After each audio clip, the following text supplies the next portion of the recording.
श्री शिवाय नमस्तुभ्यम श्री स्वामी समर्थ. बघतो वास्तूमध्ये ऊर्जेचे एक खास विशेष महत्व असते. राहत्या घरामध्ये वास्तूच्या नियमांचे पालन केल्याने घरामध्ये माता राणी श्री धनलक्ष्मीचे आगमन होते.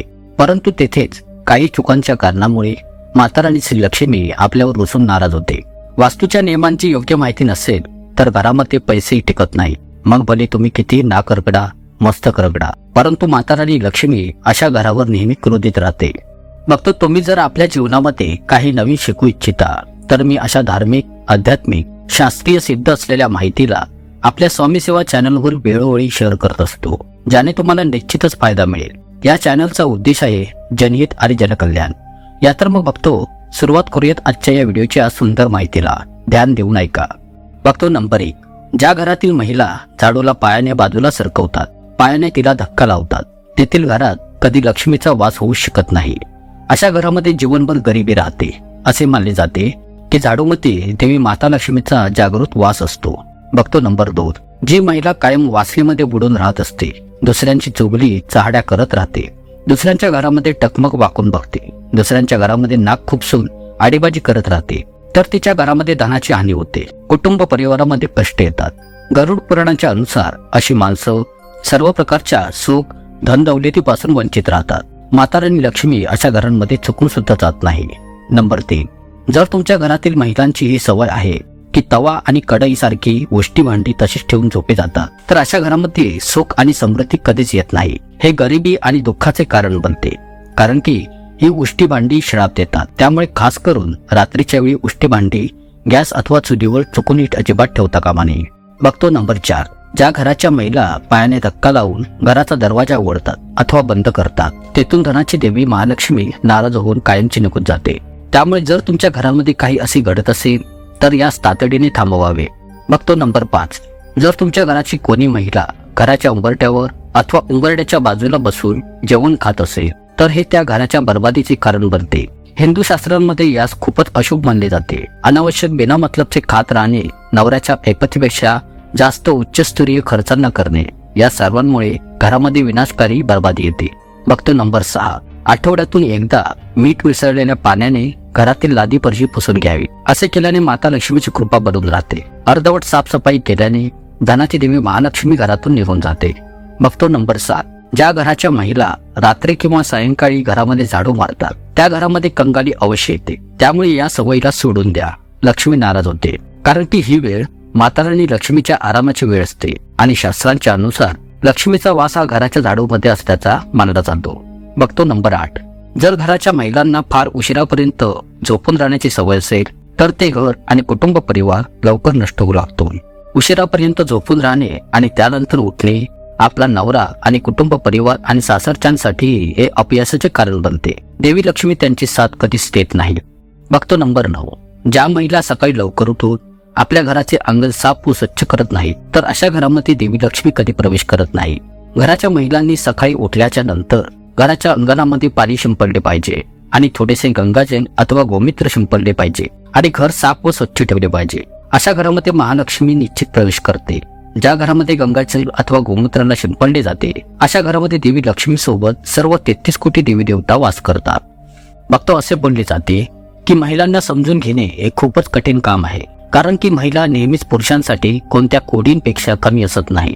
एका महिलेला आपण बहीण, आई, आजी, बायको आणि मैत्रिणीच्या रूपात पाहतो आणि ती आपल्या या पात्रांच्या जबाबदारींना अगदी सुरळीतपणे पार पाडते. अशामध्ये आपण हे जाणून घेऊयात की महिलांचे हवेच्या झोक्याने हलणारे सुंदर केस हे ना फक्त त्यांच्या सुंदरतेला उजाळा देतात तर उलट अशी केस त्यांच्या चांगल्या भाग्यालाही दर्शवतात. सामुद्रिक शास्त्रामध्ये स्त्रियांच्या केसांच्या बनावटीच्या बाबतीत संपूर्ण माहिती मिळते. केसांची बनावट, रंगांच्या आधारावरही त्यांच्या स्वभावाची माहिती करून घेता येते. कोणत्याही स्त्रीच्या केसांना पाहून त्या स्त्रीचे व्यक्तित्व आणि स्वभावाची माहिती जाणून घेता येऊ शकते. परंतु स्त्रियांविषयी चिंतेची बाब तेव्हा होते जेव्हा त्यांच्या केसांची बनावट चुकीची असेल. शास्त्रांमध्ये अशी केस शुभ मानली जात नाहीत. या तर मग याविषयी जाणून घेऊयात. बघतो नंबर 1. लांब सडक आणि कर्ली केस. बघतो वास्तुशास्त्रामध्ये अशी केस खूपच महत्वपूर्ण मानली जातात. शास्त्रांमध्ये सांगण्यात येते की लांब केस आणि घनिष्ठ केस ही शुद्धतेला दर्शवितात. अशी केस साक्षात देवी लक्ष्मीचे प्रतीक मानले जातात आणि तेथेच लांब आणि कर्ली केस हे स्त्रियांच्या सुंदरतेमध्ये चार चांद असल्याचे दर्शवितात. अशामध्ये ही लोक जिथेही जातात तिथे धनसंपत्ती सुख समृद्धी चुंबकाप्रमाणे येते. बघतो नंबर 2, सर्वात कमी केस आणि बेजान आणि पातळ असणारी केस. ज्योतिषशास्त्रामध्ये असे मानले जाते की ज्या महिलांचे फारच कमी आणि पातळ केस असतात तर त्यांना खूप साऱ्या समस्यांचा सामना करावा लागतो. ज्योतिषशास्त्रामध्ये महिलांची तुटलेली केस आणि गळणारी केस शुभ लक्षण असत नाहीत. अशा महिला जेथेही जातात त्या घरामध्ये सफलतेचे यश लवकर प्राप्त होत नाही. अशी केस असणारी महिला कोणत्या आजारानेही ग्रासित राहतात. बघतो नंबर 3, केसांचे वारंवार तुटणे. ज्या पण महिलेची केस वारंवार तुटत राहतात तर हेही शुभ लक्षण असत नाही. ज्योतिषशास्त्रामध्ये ज्या महिलांची केस जर नेहमीच तुटत राहतात तर तेथे कर्जही वाढत राहते आणि पैसाही पाण्याप्रमाणे वाहत जातो. त्यामुळे या लक्षणांकडे दुर्लक्ष करू नका.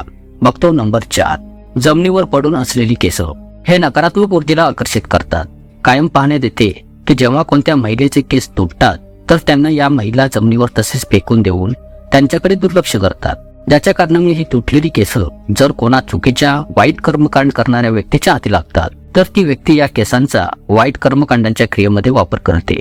म्हणजेच की जादूटोना क्रियाकरणीद्वारे. तर अशामध्ये तुमचे हे तुटलेले केस जेव्हा कोणा वाईट व्यक्तीच्या हाती लागतात तर तो व्यक्ती तुमचे वशीकरण करू शकतो आणि एवढेच नव्हे तर तो तुमच्या मृत्यूचे जाळेही विणू शकतो.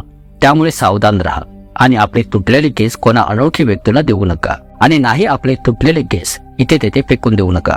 नेहमी आपल्या तुटलेल्या केसांना आपल्या हातामध्ये व्यवस्थित गुंडाळून घेऊन कागदात व्यवस्थित घडी करून बांधून नंतर कोणा इतर अन्य स्थानी फेकून द्यावे आणि यातच तुमचे बले आहे. बघतो नंबर 5, महिलांचे केस आणि त्यांची एक चूक पूर्ण परिवार बर्बाद करू शकतात. शास्त्रांच्या अनुसार सायंकाळच्या वेळी जर तुम्ही एकांतात असाल तर त्वरित आपल्या डोक्यावर पदर घ्यावा. माता राणी लक्ष्मी अतिप्रसन्न होते आणि तेथेच रात्रीच्या वेळी कधीही आपल्या केसांना मोकळी करून झोपू नये. असे केल्याने वाईट दुष्ट आत्मांच्या नकारात्मक शक्ती तुमच्यावर प्रभावित होऊ शकतात. आणि तिथेच बघतो वाईट नजरेपासून वाचून राहण्यासाठी वारंवार आपल्या लांबसडक आणि घनिष्ठ केसांचे प्रदर्शन कधीच करू नये.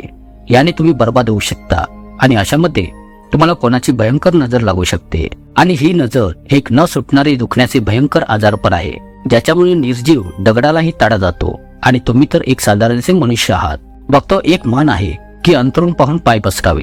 प्रत्येक पत्नीला हे ध्यानात ठेवले पाहिजे की आपल्या घराच्या कमाईला आपल्या ऐपतीप्रमाणे खर्च केले पाहिजे आणि आपली दर महिन्याचे एक बजेट बनवून थोडी थोडी बचत करावी. जर तुम्ही पैशांच्या बाबतीत समजूतदार नाही आहात तर हे तुम्हाला नंतर महागात पडू शकते. वारंवार लक्झरियस वस्तूंची मागणी करत राहणे हे चांगले मानले जात नाही. जर तुमचा नवरा कर्जामध्ये बुडेल तर त्याच्यावर कर्ज वाढेल आणि अशा परिस्थितीमध्ये तुमच्यामध्ये मतभेद निर्माण होऊ शकतात. त्यामुळे तुम्ही या गोष्टीची विशेष काळजी घ्यावी की तुमच्याजवळ जेवढे पण आहे त्यामध्येच खुश राहा. तुमचा नवरा जसा तुमच्या घरामध्ये प्रवेश करेल तसेच तुम्हाला तुमच्या मनातील नकारात्मक गोष्टींच्या बाबींना काढून टाकले पाहिजे. पुरुषांना समस्यांचे प्रश्न सोडून बसणे पसंत नसते. त्यांचे लक्ष फक्त कमाईच्या साधनांमध्ये व्यस्त राहते आणि तुम्ही तुमच्या तक्रारींचे व समस्यांचे ढीग त्यांच्यासमोर आणून ठेवता तर ते तुमच्यापासून लांब जाण्याचा प्रयत्न करू लागतात. आणि ज्या घरामध्ये नवरा बायकोंच्या मध्ये वारंवार वादविवाद भांडण क्लेशकलह होत राहतो तर त्या घरामध्ये दरिद्रता आपला स्थायी रूपी वास करू लागते. प्रत्येक पुरुष हेच इच्छितो की तो आपल्या बायकोला खुश ठेवेल, परंतु तुम्ही त्यांना अशी जाणीव करून देत राहता आणि त्या त्यांच्या मिळकती विरुद्ध अथवा तुमच्या इच्छांच्या विषयींच्या तक्रारी असतील तर तुमच्या नात्यामध्ये संबंध बिघडू शकतात. कारण की बघतो ज्या घराच्या स्त्रिया नेहमी तक्रारी करत राहतात, नेहमी नाखुश राहतात तर अशा घरातून देवी देवता नाराज होऊन ते घर सोडून देतात. त्या घरातील आपला वास काढून घेतात व तेथून निघून जातात. त्यामुळे बघतो घराच्या स्त्रीचा स्वभाव हा नेहमी शांत असला पाहिजे. तुम्हाला वारंवार तक्रारी करत राहता कामा नये. याने नवरा बायकोतील नातेही सुधारतील, त्याचसोबत देवी देवतांचा शुभदायी आशीर्वादही तुम्हाला प्राप्त होत राहील. त्यामुळे घरात नेहमी शांतीचे वातावरण जपून ठेवावे. फक्त आशा करतो तुम्हाला ही माहिती नक्कीच आवडली असेल. ब्रह्मांड नायक तूच एक समर्थ. जय जय श्री स्वामी समर्थ. खूप खूप धन्यवाद.